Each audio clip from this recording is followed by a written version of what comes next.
إن الله لا يزع بالسلطان ما لا يزع بالقرآن.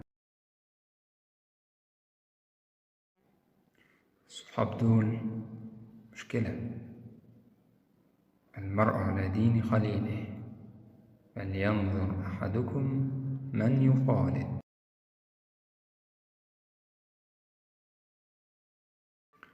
ما خاب من استشار وما ندم من استخار.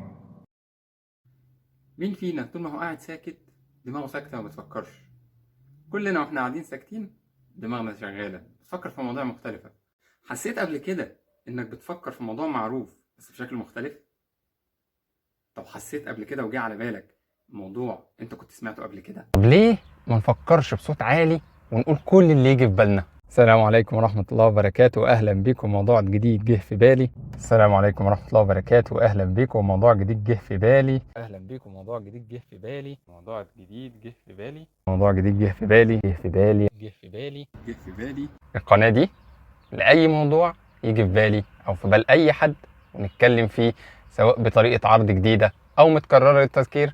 المهم ما نفضلش ساكتين، وأهم حاجة إن الموضوع المطروحة وأسلوب الطرح دي آراء شخصية وما تعبرش ولا تلزم أي شخص بأي حاجة. تعالوا نفضفض ونقول كل اللي في بالنا في قناتي جه في بالي. استنوني وما تنسوش تعملوا اشتراك وسبسكرايب علشان نشارك كلنا وجهات النظر.